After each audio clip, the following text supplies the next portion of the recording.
This is a information session, and it's all got to do with asking the question, is your NPO geared for alternative income? And it's an interesting question, because if we'd asked this a couple of years ago, maybe some people would have gone like, why? What's the problem? We've got enough money. But the challenges are here. So I just want to introduce a little bit about who you're speaking to this morning. If you don't know, you're chatting to the team, myself, Bruce Wade, and Michelle. She'll do an introduction for herself shortly. We're from EM Solutions, and you see we've gone very much for the superhero kind of look and feel. And that's what we're all about. We're the superheroes for success. And our tagline kind of reads as providing consulting, coaching, accompaniment, and advisory to the nonprofit sector with a special focus on funding diversification through innovative income generation, okay?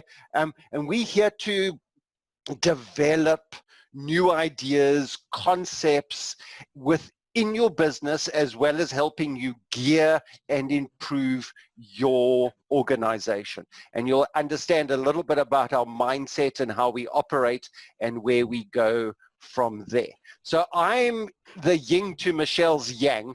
I am the innovation coach. I'm the entrepreneur. I'm the screw it, let's do it type philosophy guy.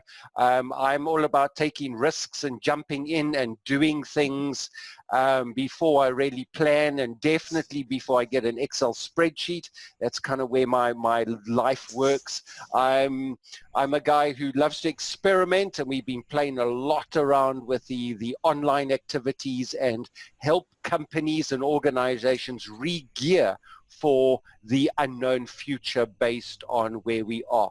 So that's kind of where I'm at. I'm likened to the bat, hence the Batman stuff, and there's a whole lot of philosophies around that. But one of the things that I just want to liken to the bat is the bat is able to use echolocation to fly around even in the pitch dark and get a very detailed image in its mind of its surrounding.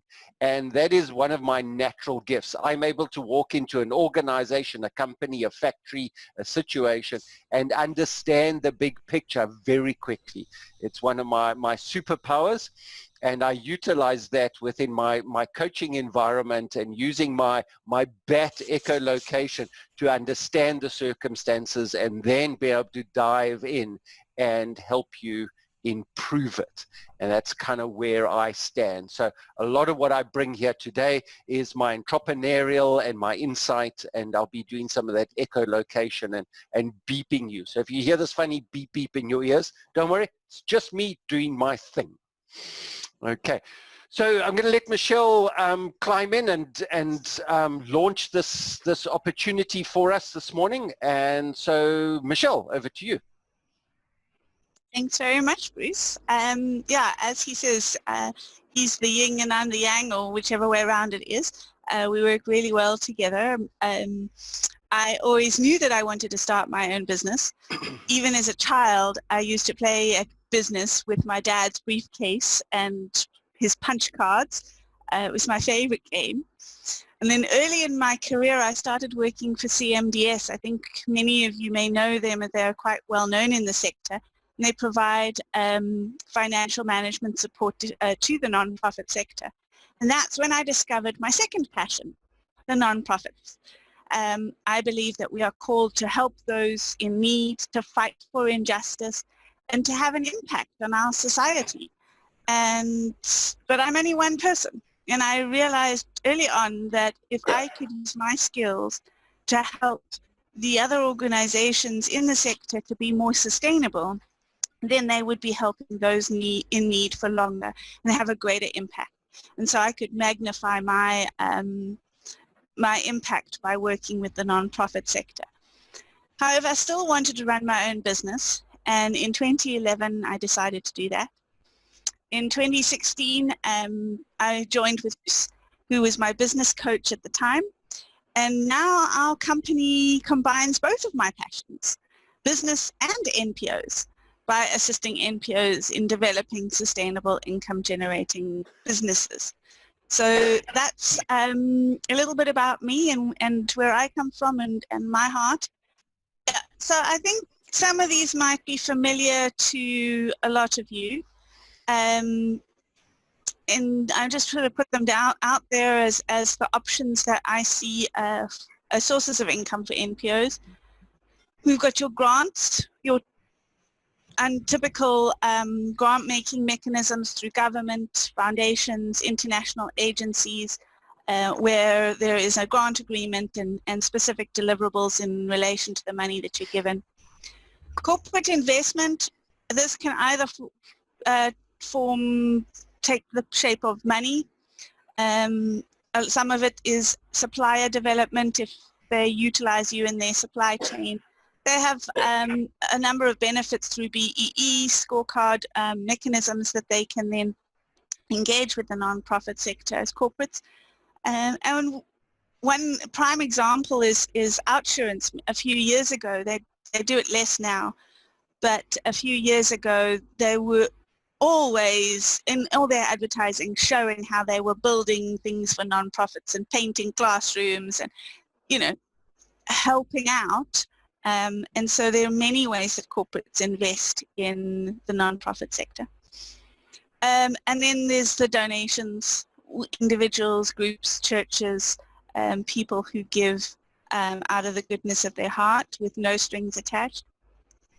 Fundraising and events, so this takes many different forms, as creative as people can get. You know, your golf days and your tins at the till and all those kind of things.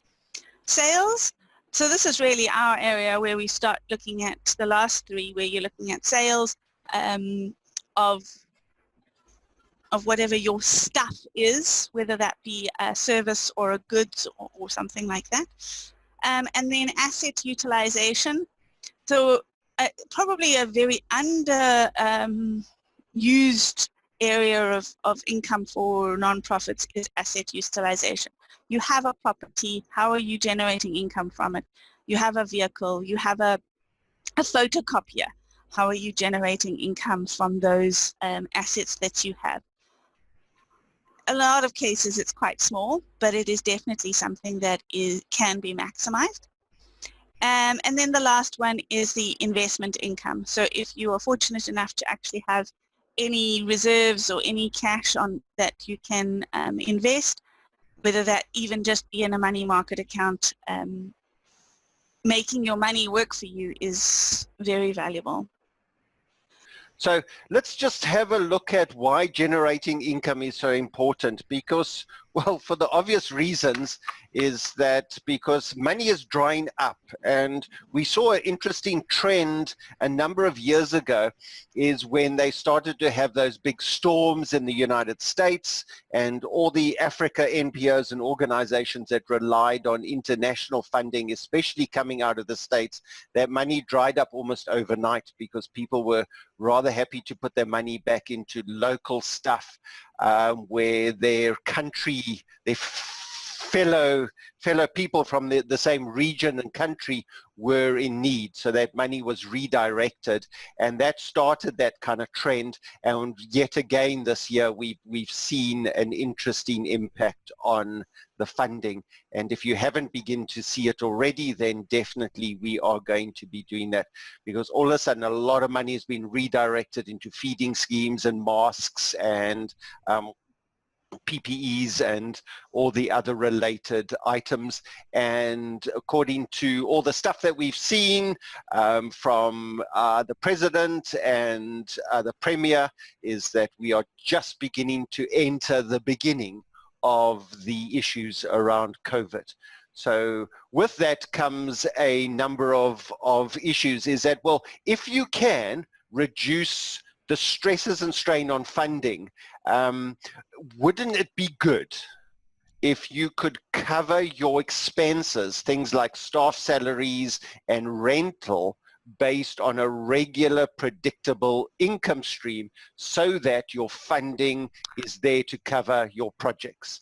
And I think that is the perfect NPO kind of financial situation, is that you don't then need to work in a factor of funding or a factor of projects to then cover all these other expenses. If you're able to cover your essential expenses to keep the lights on with sales, it creates a good sustainability option for your organization, and you're able to then just reduce it. I think it reduces that stress and that anxiety that a lot of us feel.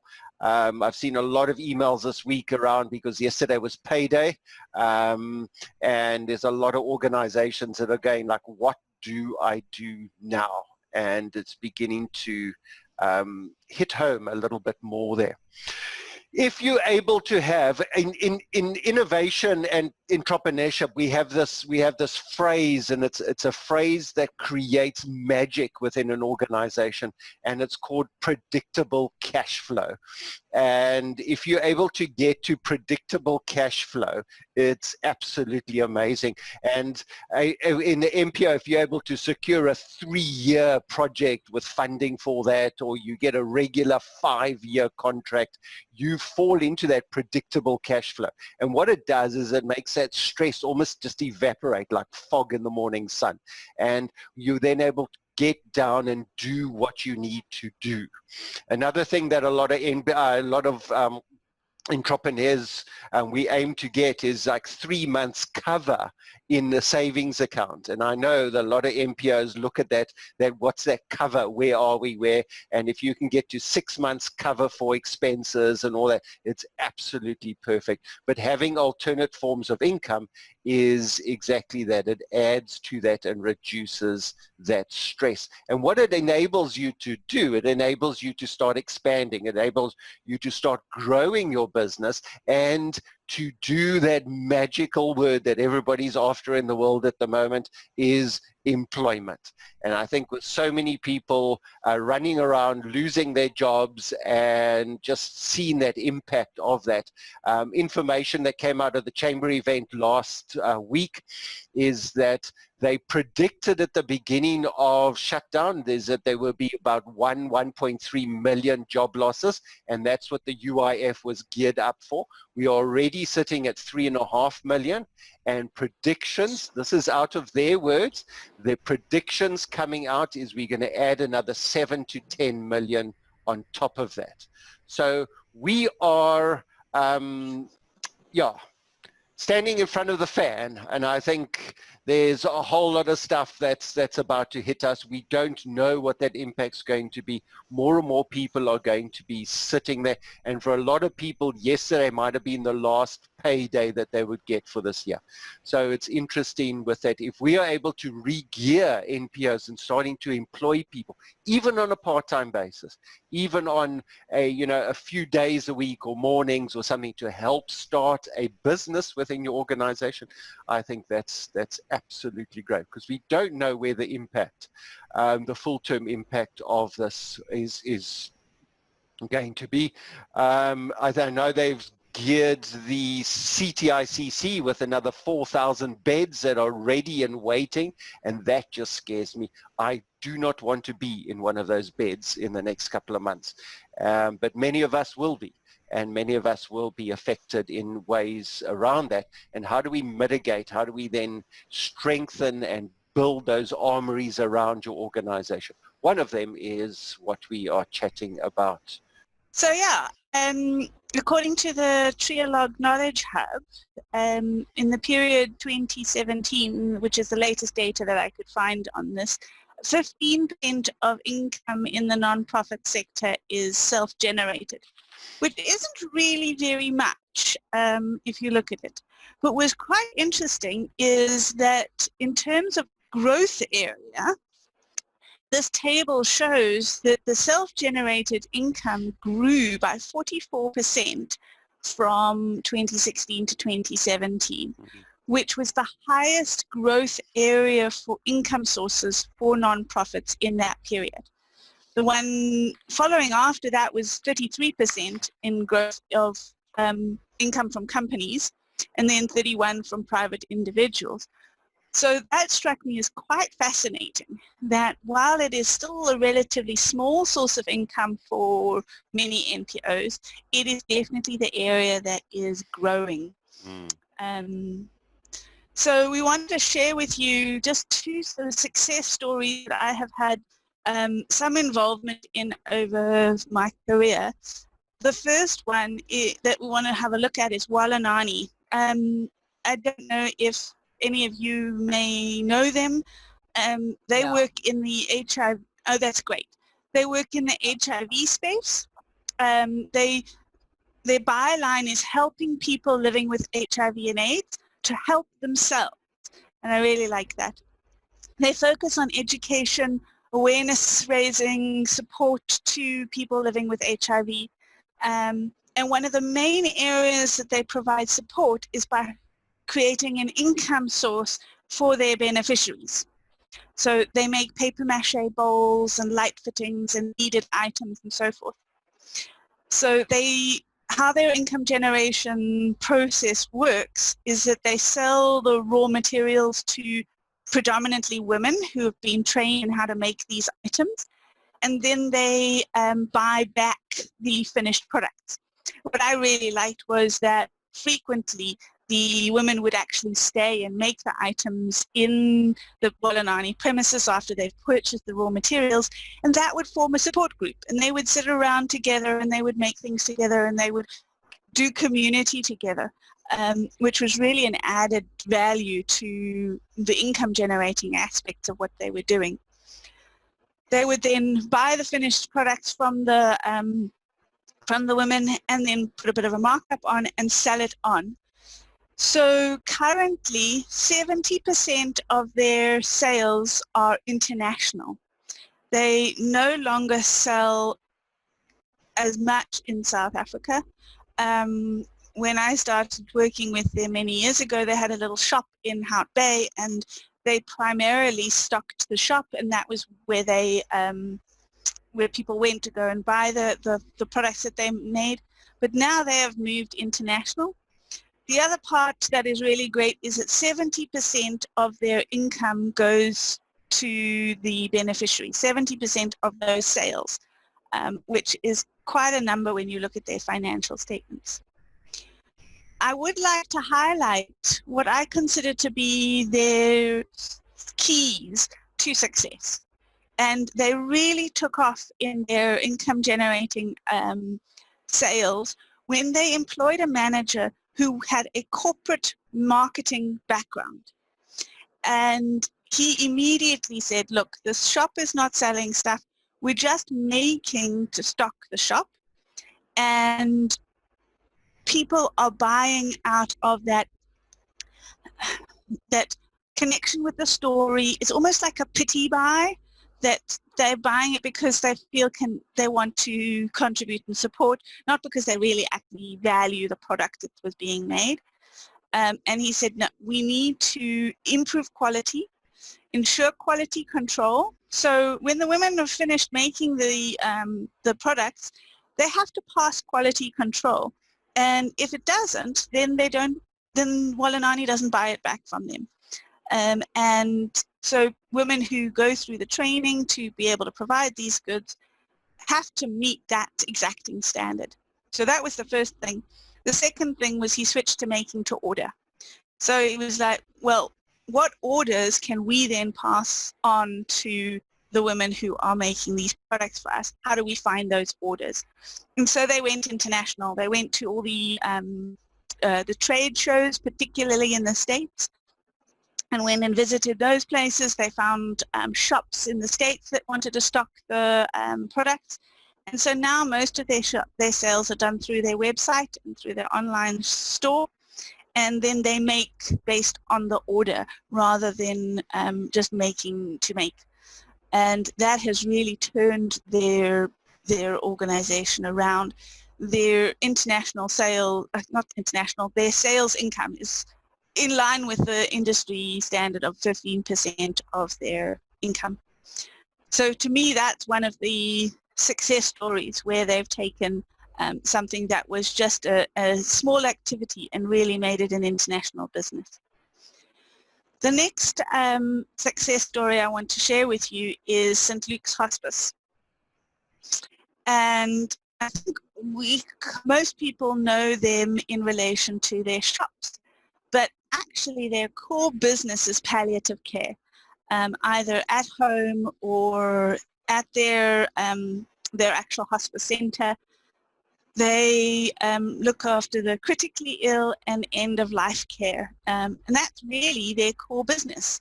But they feel broader than that, and they feel bigger than that because they have 11 shops in the Western Cape area, in the Greater Cape Town area.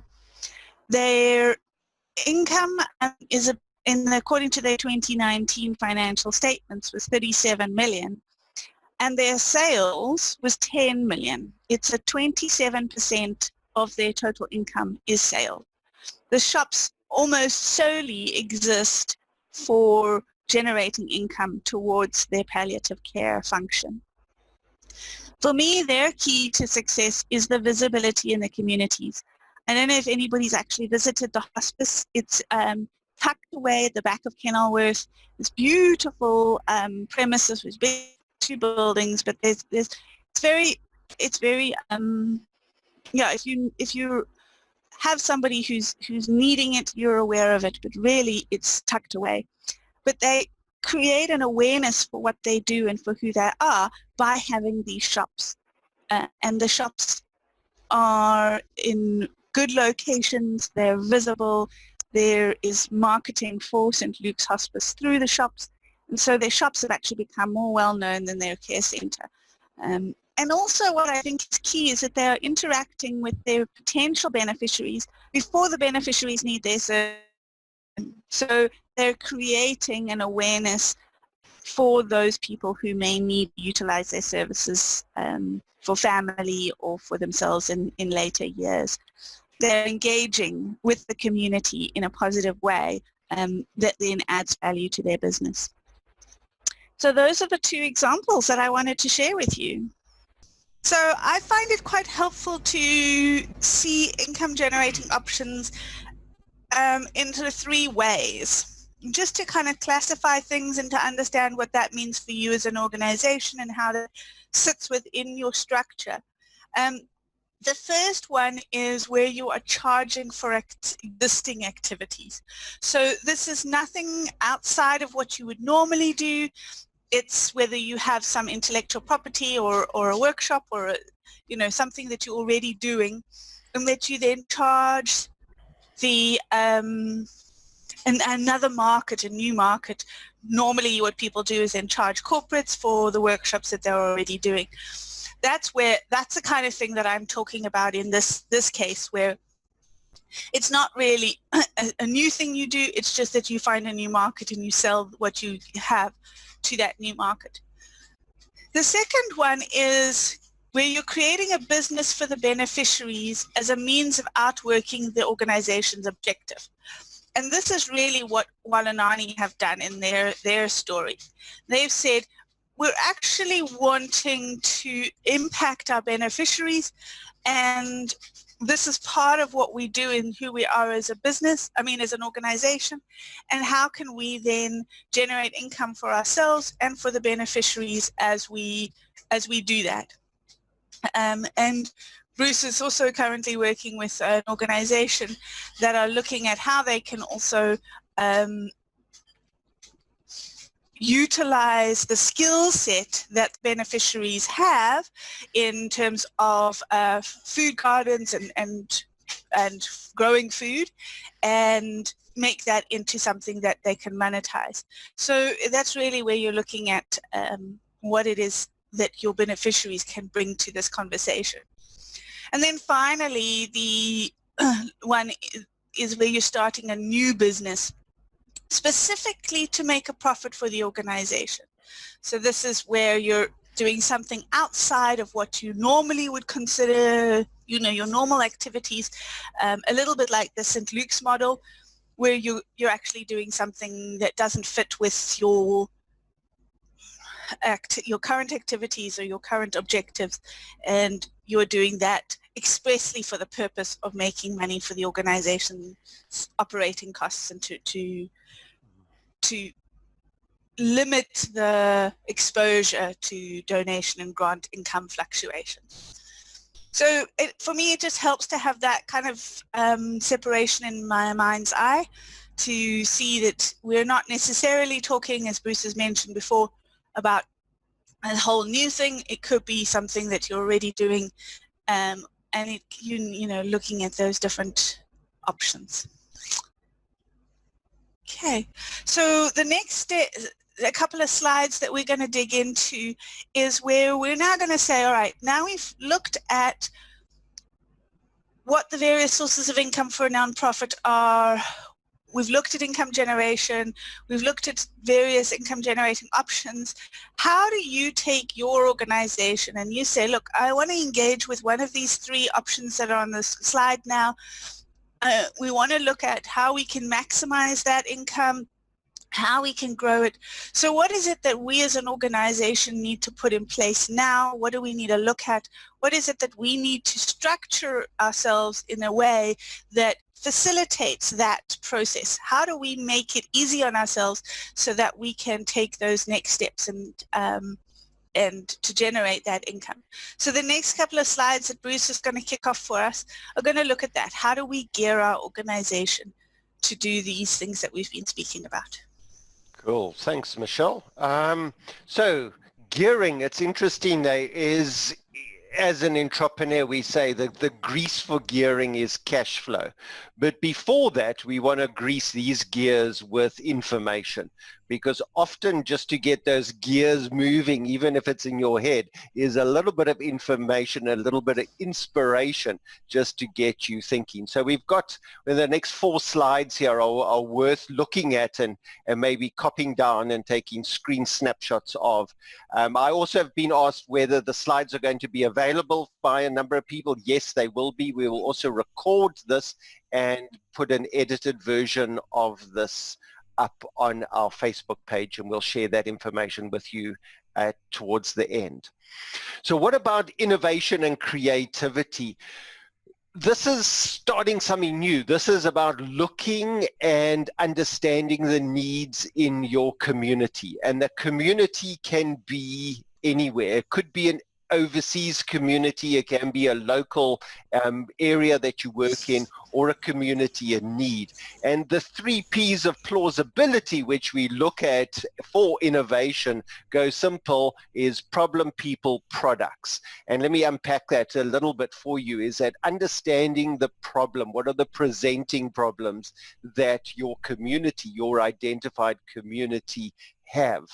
And it could be health related, it could be a need, it could be a circumstances, or it could be environmental. And understanding the different needs that community have, and instead of, now this is where the mind shift kind of changes. Instead of having a look at the problem that you've got in the hand and saying, oh, as an NPO, how do we raise money to address that problem, and looking at social stuff as an entrepreneur and the entrepreneurial mindset, we're going to say, ooh, look, there's a problem with a need. How do we turn that? What's that flips other side is, where's the opportunity to be able to take advantage of that and make some money in the process. So how do we solve that problem with an entrepreneurial mindset instead of a social mindset? And that's the big fence that we've got to get over with this in mind. So understanding the problem, we've got a number of tools, and we'll share you a little bit of a framework that we have around it. But understanding the problem, we then go look and say, who are the people who are affected by that problem? Understand the different people groups, understand their needs and their wants and their desires and their pain and how they frame it, and put that together in a bit of a project plan.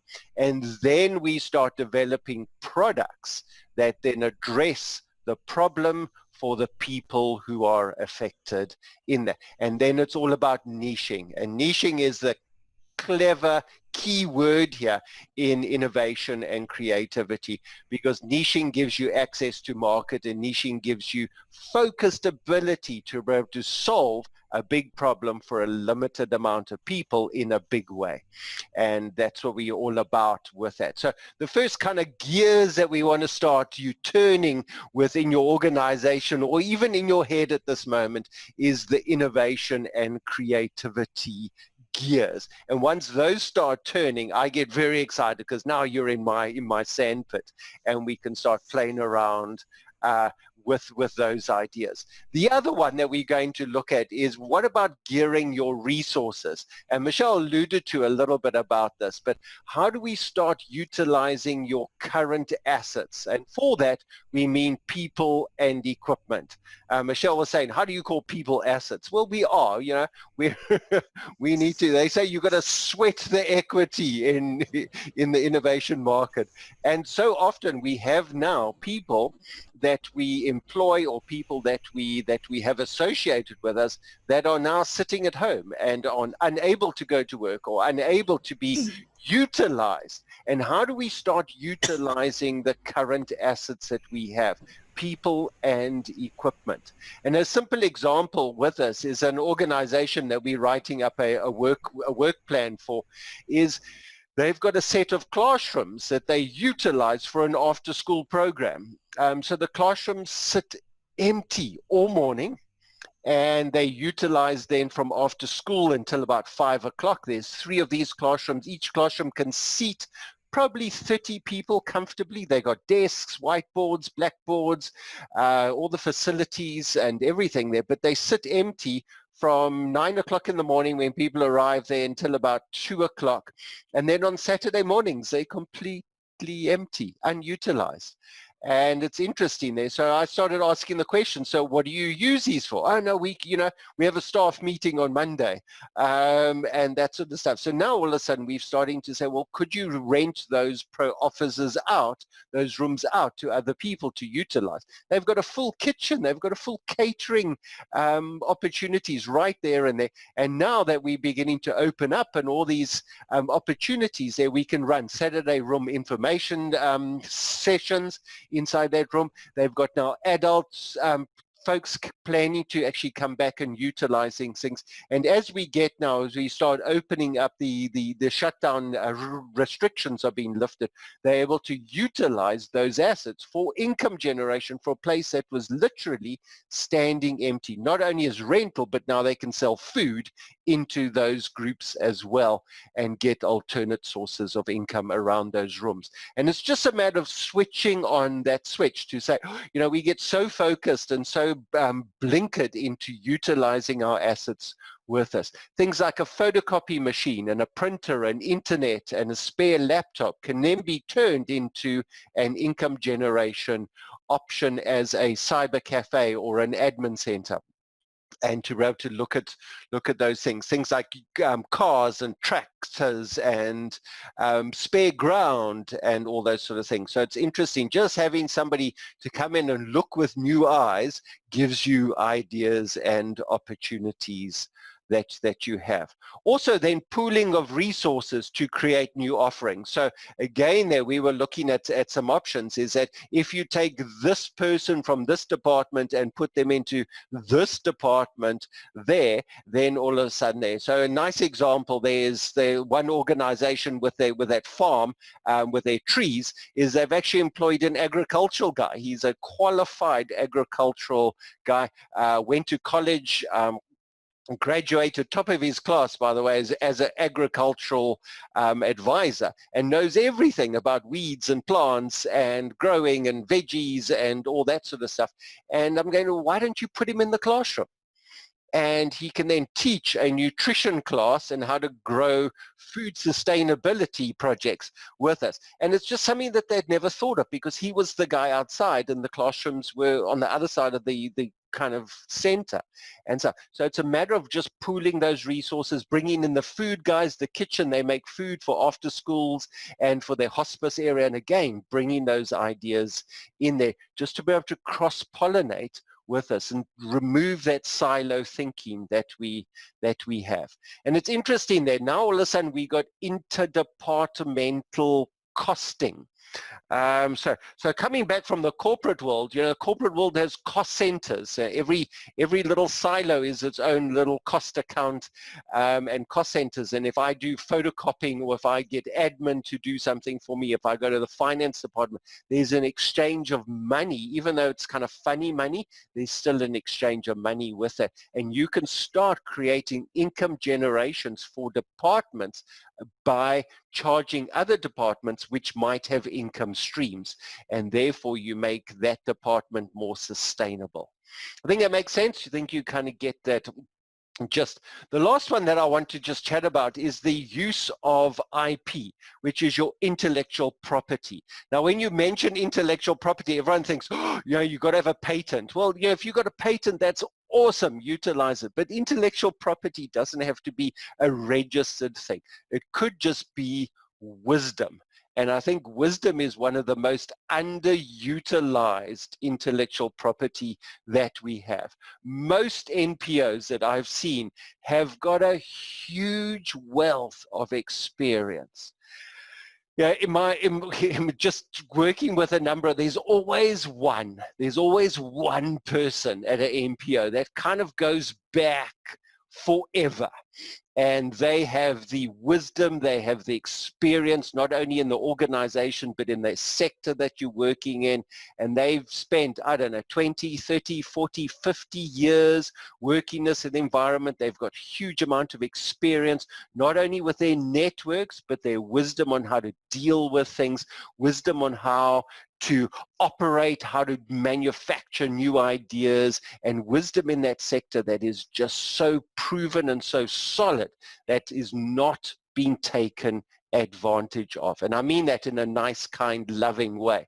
And often those people are pushed away by the side because the youngsters come in and go, oh, like grand, move aside, we're going to do all this stuff, and we got to get on the computer and the fourth industrial revolution, and that age-old wisdom and experience is often ignored. And I want to reinvent those. We need to bring our honored elders out and maybe bring a couple of people out of retirement and bring them back in to say, what can we utilize with this intellectual property to start developing new products and new ideas and new concepts that could be income generation, and about writing workshops, writing talks, converting that into video and blogs and vlogs and all these other things, and converting that wisdom. It could just be a recipe. It could just be, I know somebody who knows somebody, and I think there's a huge amount of intellectual property that can be created. Another way of doing that is also utilizing your existing workshops. And I know there's a lot of health-related organizations that know so much about HIV and TB, and it's not that different from coping with COVID.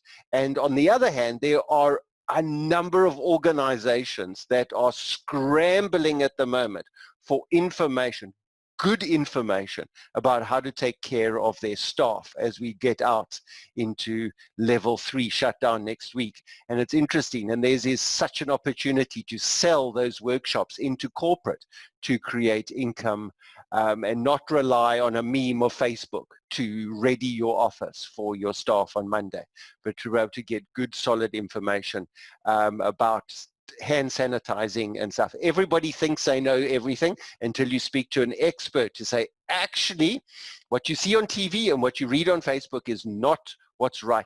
These are the true facts, and this is what to do there. With social interaction, how do you do all these things? And I think there's a big opportunity to make a whole lot of money for good in where we are at the moment with that. Okay, so we're going to hand back to Michelle now, who's going to chat to us about her favorite word, infrastructure. Thank you, Bruce. We're going to look at the infrastructure that you would want to look at for your organization in terms of income generation. So I want to to kind of put in your head that we're planning on how you can use what you already have, and then how to fill the gaps. Those are the real focus that we'll look at in terms of the infrastructure. And I want to ask you a whole lot of questions so that you can then get an idea of where your gaps are and what you can be doing for this. So in terms of location and physical structure, this is the key one. Where are you located? Are you located close to your potential market? What is your visibility and being tucked away? Is your geographic location related to where you want to be selling your products or your services?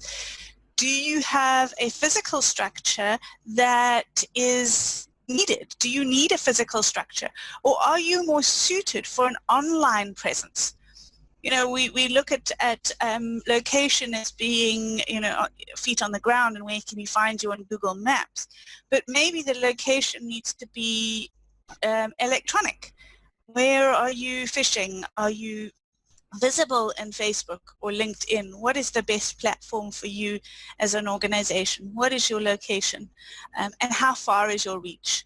Do you need to reach to the international market, or are you looking at your direct community for support as potential customers? So that's the first one in terms of location and physical structure. The second one I want to talk to you about are your internal systems. What procedures will you need to put in place to deal with things like customers, stock, suppliers? Do you already have a comprehensive policy and procedures manual that can be updated and added to? Or do you need to start from scratch, building an operational model, operating manual that you can use as a handbook for how things are going to work internally? How ready are you to be able to add those specific policies and procedures to your processes? There's a couple of P's there for you, Bruce. Is your accounting system capable of tracking stock, you know, or gross profit margins, and the more detailed analysis that you need with selling stuff? Or are you still using a manual accounting system? Are you using Excel? What is it that you're using? Do you have an adequate internal structure for tracking your financial information? Can you identify how much money you're making from your sales? Are you structured in a way that makes sense? The next one to look at is the management and staff structures. So is there a logical place in your organogram where the business activity can sit? Or do you need to restructure that? Is there a representation for this business activity at the highest level of management so that it remains visible and is included in decision making? Or is it the kind of thing that's run by the receptionist, which we often find with things like office rental, where you have a building and it's really the receptionist and the admin team who make sure that the lease agreements are up to date and that the rental invoices are sent out. But no, it's not part of the core business that the senior management see themselves responsible for. So are you setting accountability for targets at senior management level, where you're actually saying this is the way that we need to be working, to be driving this source of income? We have fundraising pipelines and fundraising targets, but do we actually have income generating targets and hold people accountable to those? Do you have dedicated staff or specifically assigned staff whose performance is measured against KPIs, including business activities? So you may not necessarily have an individual who is wholly focused on the business activities. There might be a person who it falls under their portfolio of responsibilities, but are you actually tracking performance against that? Can you identify the skill gaps and then recruit additional team members to fill those gaps? Have you looked at your organic structure and seen where those people would fit, who needs to do what, and what are the skills that you need for that? And it may mean that you actually need to recruit with a specific skill set. And then finally, the last one that we can look at is the legal entity and registrations. So I'm not going to go into a lot of detail because we have done a previous webinar on this, and we've posted a couple of videos, and we have a white paper if you're interested. But the legal allowance for trading activities. If you're a public benefit organization, your trading activities need to be integral to the objective that you've stated in your constitution and to your founding documents in order for them to be tax exempt. However, even if they are not integral to what you do, you are still allowed to do them. You will just possibly have to pay a little bit of tax on the profit that you make.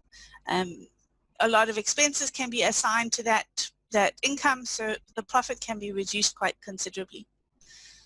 So that's a question that you need to consider. What are the tax implications for you?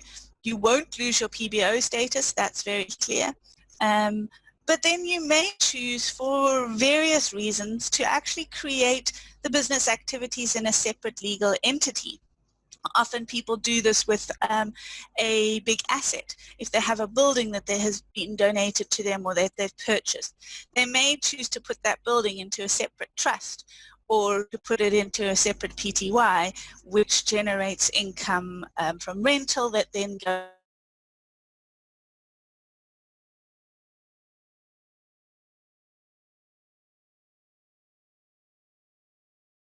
to be considered when you are looking at income generating. Where is it going to sit in terms of the legal structure, the management responsibility, and how are you going to actually monitor that and maintain that? So that's the infrastructure slide. The next one that I would like to talk about is the mindset. And this is the biggie. I think, you know, we can talk policies and procedures and innovation and staffing, but really it takes a mind shift and a shift in mindset. You know, are you ready for this? Are you open to change? And it's okay to say no. I mean, quite honestly, we've had a lot of change and a lot of uncertainty recently. And it's scary, and most of us are really, it pushes us out of our comfort zone. But if you are you open for taking the risk, because there is a risk involved, and you need to be prepared to commit and to invest in the potential that you can see in this business, because it's not a case of, oh, let's just do this little thing on the side.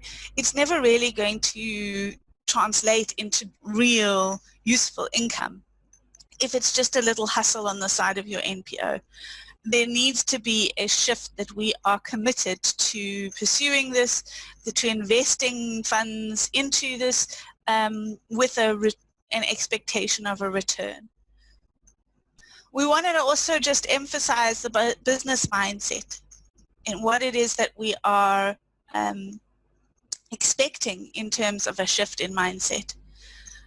If you are a business owner, you wholly believe that the product or service is exactly what the market needs, and that the market is prepared to pay for what they need.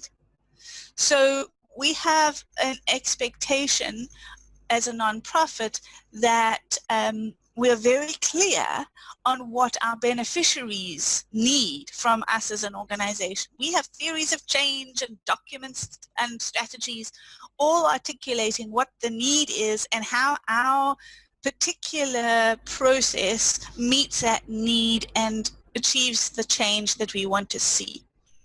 But now we need to shift that from our beneficiaries to our market, to our potential customers, and to believe that what we have to offer them is what they need, that we do have something of value. And I think that's also a mindset for a nonprofit, is that we often feel we have something of value to the beneficiaries, but we don't necessarily feel that that has a wider value to the public as a whole. And so we need to shift that in ourselves and to really believe in what we have to offer. The second shift is looking at the nature of business is that it's transactional, that we must both benefit. And this is the core difference with a nonprofit, is that the person who is paying for the service is not the one receiving the service. So your donor pays and your beneficiary receives the service. And so there is not a transaction. There is always a one-sided arrangement. But business is transactional. Both parties must benefit. And because of the way that we tend to think, we often end up underselling the business, underpricing, underselling, underbelieving, and we tend to take whatever people are prepared to give us. And we don't fight for the benefit to the nonprofit itself. We are so self-sacrificing in the way that we operate. And I mean, it's just been so evident as people have responded to the feeding crisis that we have, that people are just out of nothing giving and giving and giving and cutting vegetables and for hours on end, really just completely self-sacrificing with expecting nothing back. And that's the shift that you need to make with a business, is you can expect something back. You should expect something back, and you should understand your value and expect something that is worthwhile back. So that's the second shift that needs to happen, is a transactional one. And the third one is the investment. It really is an investment of time, investment of money, investment of people, and it can't be this little thing on the side. Most entrepreneurs invest their savings, their assets, their lives to make it work. They literally have no choice. They have so much skin in the game, it is make or break. You know, they have to continue, they have to find a way forward. They have to make this thing work because they believe in it so wholly that they've committed everything that they have. And I'm not expecting a nonprofit to put everything fine or a generating source, but there does have to be this understanding that it is not going to be a priority unless there is a significant skin in the game and there's a commitment at the highest levels, from, you know, right from the board, that this is something that we need to make work and that we're holding people accountable to. So that's investment. And the fourth mindset shift that we need to make is psychology of sales. And this is something that I've really, over the last 18 months or so, come to understand, is how much our world revolves around understanding people, understanding their psychology and how they work, what makes them tick. And as NPOs, we're experts at this. We understand people. You know, you can't expect change, particularly systemic change, unless you understand the individual, what motivates and change, and then how that impacts on the system and how that will then change the system as a whole. You always start with a person first. So as NPOs, we really understand people and how people work and what makes them move and makes them change. And that needs to be applied to the sales process, to motivating people to buy what you are offering, to reaching your audience. You know, there was a sales course that Bruce and I went to where they were talking about manipulating people to buy. And they really feel uncomfortable about that. But if you completely believe that what you have is what they need, and you know how to communicate with them that will convince them of that, then you almost have a responsibility to do so. You can't walk away and say, I know what you need, but I'm not giving it to you. You actually have to use all the tools at your disposal to convince them that actually this is in their best interests. So really understanding people. Why do people buy the first time round? What makes them repeat buy? How to get them to buy more? And it's not a case of saying, well, this is what we have. Do you want it or not? It's really understanding your market and understanding the people, and so that you can then tailor what you offer to them to be exactly what they need. So those are just a couple of shifts I wanted to bring to your attention in terms of the mindset shift. And it's a challenging process to identify where your mindset is not in the right space, and to be making that shift. And sometimes you may need some outside perspective to be able to point out to you where you are not seeing it from a business perspective. I have sat across the table from more than one company who has been started by an a manager of a previous NPO. So they were working in an NPO and they decided to start their own business. And I can easily tell when they talk, I ask them about markup and margins and resources and things like that, and who their market is and how do they understand their customers.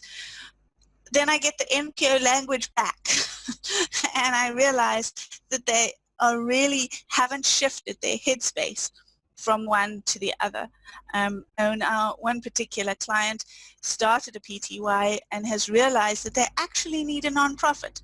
And so that's what they are doing now. They are, instead of being a non-profit starting a business, they're a business starting a non-profit because they realized that their mindset was not the right mindset for what they were trying to do. So sometimes you need somebody on the outside to point out to you where these things haven't shifted. And sometimes you need to employ the new resources, the people with the right mindset for the particular situation that you're in. Whenever we do a recruitment advert, you always put out the particular skill set that you're needing, and then frequently we will say non-profit experience is an advantage. And in this particular case, I'm saying to you, let's put their corporate experience or industry-specific experience or, outside in the world experience is the advantage. In some instances where you're really looking at saying, we need to pursue this income-generating activity, and we need the right headspace to make that shift, and to do that, we actually need somebody from outside the NPO sector to lead that and to drive that, as was definitely the case with Walanani when they employed their new manager.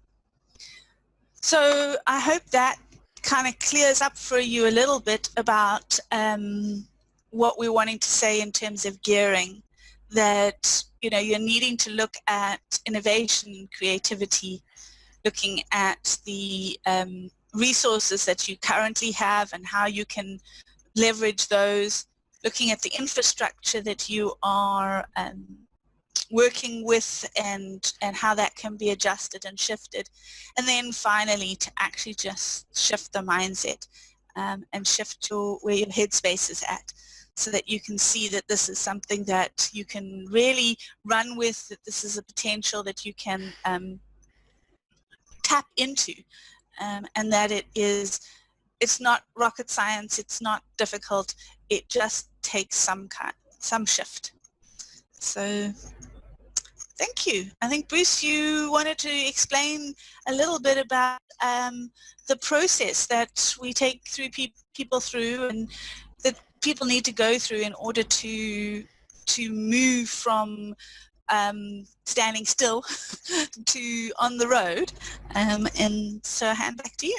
Cool. Thank you, Michelle. Yeah, and I think with the mindset, this is where it is there. But when we're creating a new business, a new innovative idea, a new kind of organization based on a problem that people product thing, we've got a number of kind of models that we use, and they kind of go questions, and we say, well, is it plausible? Is it feasible? Is it affordable? Is it marketable? Is it implementable? And then is it sustainable? And all those kind of stages of growth we take people through.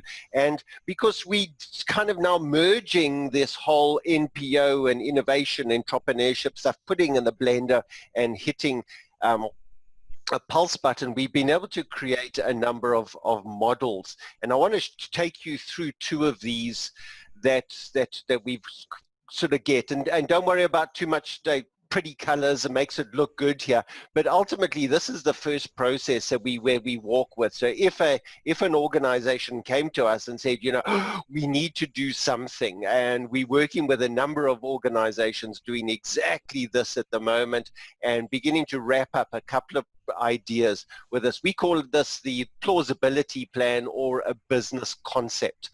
And we're able to say, like, is this what are the business concepts that we could identify within your environment? So we come in and we do a environmental analysis, big word for kind of looking out the window and saying, where are you? What are the opportunities, both internally, externally, around, and re-gearing, all the stuff we've spoken about there. But it actually just asks and answers two questions. Is that, could this idea work? So we identify a number of possible options through interviews and some assessment tools, and then we ask, like, could this idea work? It's not a detailed analysis, it's purely asking with a plausibility view. Is this plausible?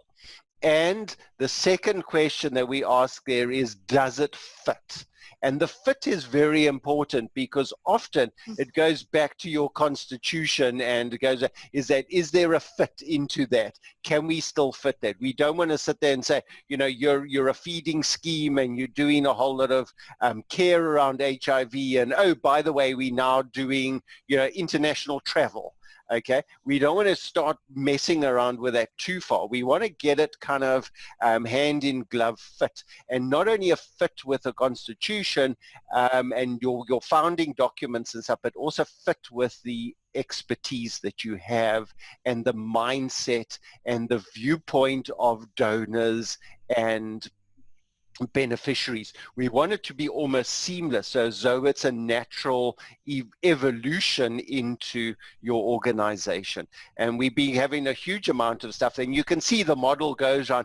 There are 10 different steps. Each step has got a different set of questions, a set of tools that we go through, and at the end of that we produce a lovely document, which is not a huge amount of reading, but it just asks those questions. Is that, does this fit, and is it a plausible idea? Those then get presented back to the board, extra funders, and we then get the go-ahead to say, we actually quite like this. It's not a business plan. It's purely a plausibility plan. And this is the step that a lot of entrepreneurs skip over there, because we get so excited emotionally, and it's all about the hype and, oh, look, I've developed this. So I get so many people arriving in our offices and say, look, I've got a business card. Won't you help me build a business?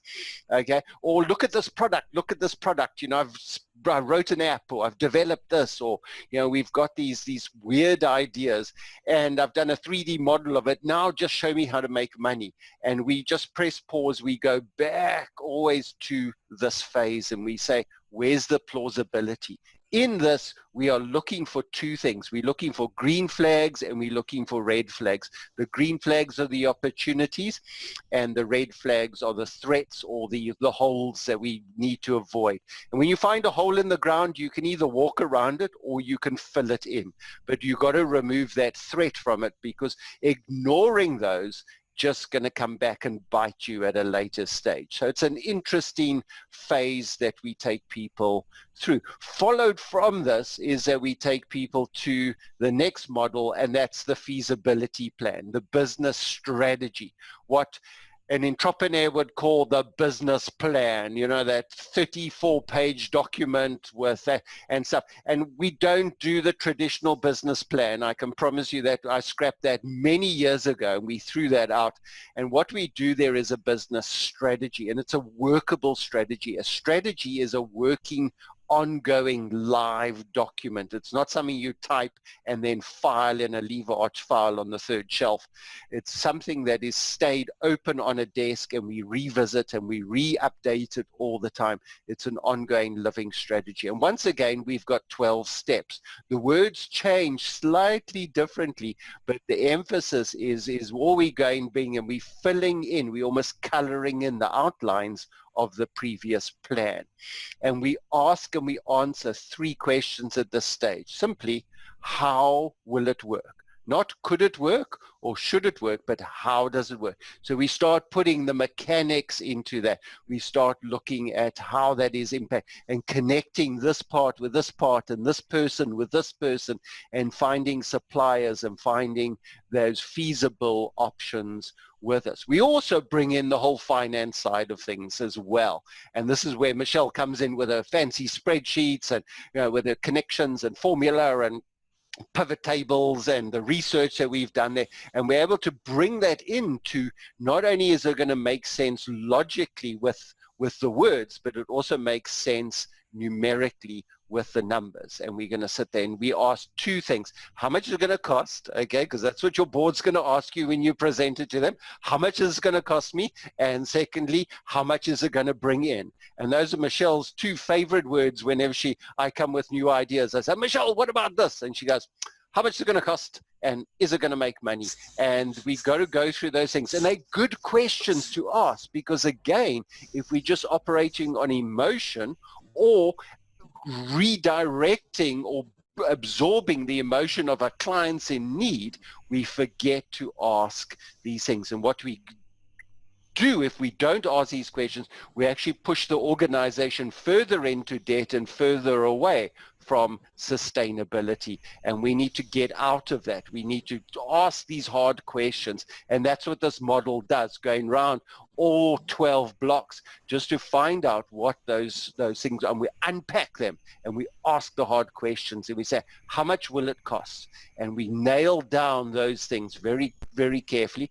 And then we start looking at predictions as well. How much is this going to bring in? So it's just a little kind of a touch on our 2 models that we have. We're going to unpack that just in a moment with you, is just looking at how that looks from our point of view, and what are our offerings that we could do there, because we'd love to help and work with you or direct you in a way, some way, to become sustainable. Because as we look forward to the next 8 or 9 months, sustainability is going to be one of the big buzzwords and the big words that we throw around in board meetings and AGMs and the like.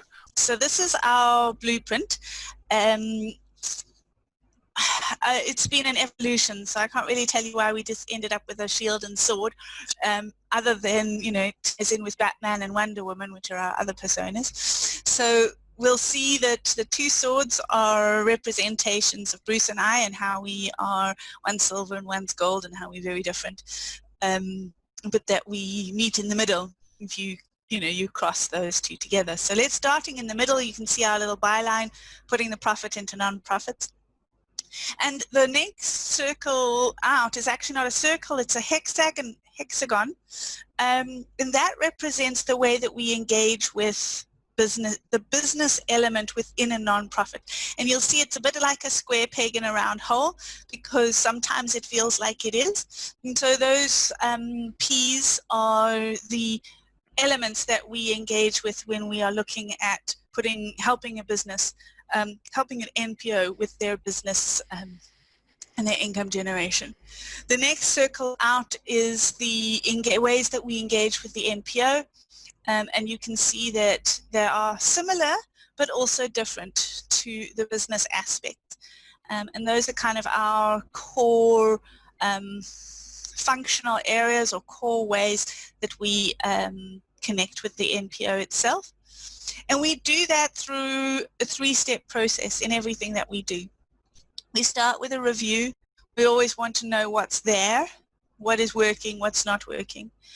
And that is also not for us so that we understand the NPO, but also for the management team who work with us to understand themselves, to really identify what it is that they have. And so often they have access to resources and skills and intellectual property that they didn't even realize was there. And it really helps to do that review together and to really pick out what it is that is already there.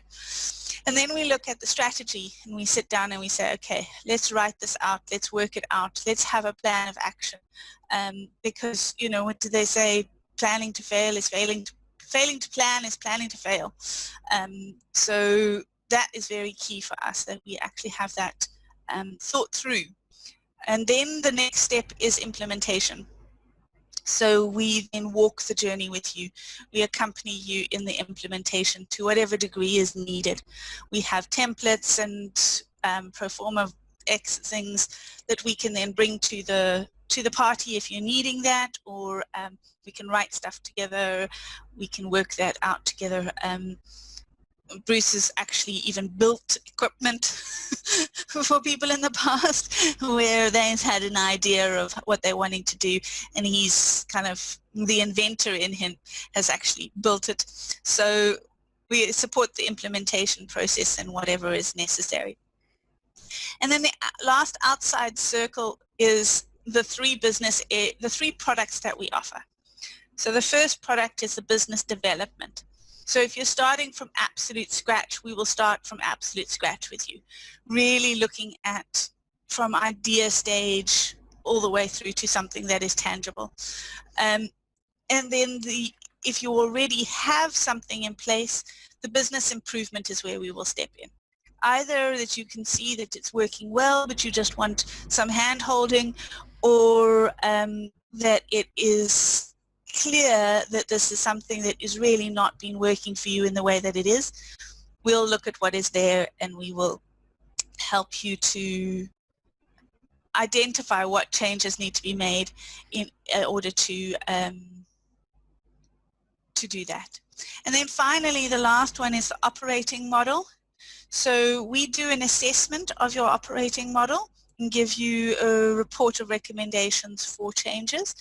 And that might not necessarily be your entire operating model, but it might be an aspect of it. The most popular one that I do for people is the review of their financial function and their financial management systems, and having a look at that. As we do your HR structures and your resources, and then we also do impact monitoring and so forth. How is your operating model working for you? So those are the three business offerings that we have for nonprofit organizations. Yeah, and I think when we are starting with people, we tend to start with a consultation that is just like, let's see where you're at and let's see what it is that you're looking for. Let's see what you've got and where you stand, and help you as a management team to think through. Because this is often a case of like, well, one person has done a workshop like this and finds it interesting, and says to the management team, I think we need to do this, but not everybody was there, and certainly the board weren't, and so now we have to convince people without the information to hand. So we also can come and sit with you and talk through with your team the thinking through of whether you want to even engage with this process to start with. Is this something that you want to even tackle? A couple of you said yes. Those of you who didn't, maybe you want to have a chat and see if this is something that you really want to look at. And it's not for everybody. There are some organizations that you say it's just not worth our while. So we have those conversations and we help you work through that process. Okay, Bruce, you wanted to talk about the next slide.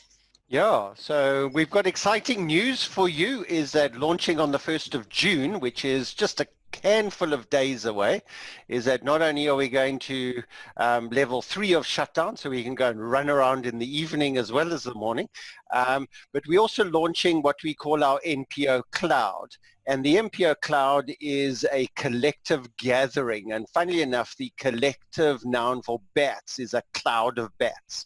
So that's why we've come up with this cloud, is that we're not calling you bats, but it's a collective wisdom thing. And what that cloud does, it's got a number of options. And these are something that we really want you to take advantage of. So the first thing we want to task you with is to definitely go out and join our Facebook group. You can find that on Facebook. It's a closed group, so a lot of the stuff there is just not open to everybody. So put your name down to join, and we'll let you in there. So you can find that just by looking for NPO Cloud on Facebook and join that. Together with that, we've got a number of exciting things that we want to offer you. And the first thing that we're looking at is starting next week is that we're going to start this weekly mastermind.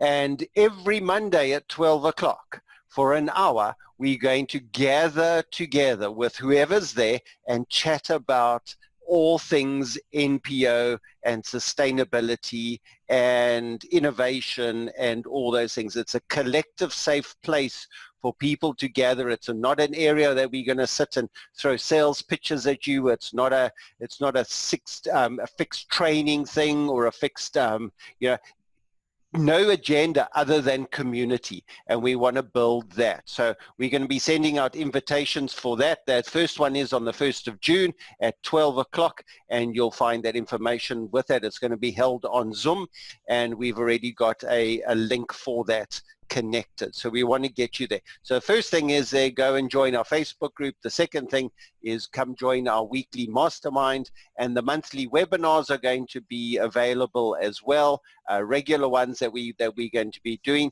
as well as on the Facebook page, good discussion forums, support, and of course this all good thing called community, which NPOs do so well, sort of sometimes, and we want to help with it. So the whole NPO cloud philosophy is about support for sustainability in business strategies and playing around with that. So we really want to invite you to get there and be part of that. So here is a screen that you just need to take a screenshot of. It's got our contact details, and join the cloud now. Come and join where we are there. If you want to chat further with us, then you can either email Michelle or myself with emails there, and we will then come and have a chat with you, or you can just go drop by our website and go see what we're all about. So thank you very much for everybody for being a participant today.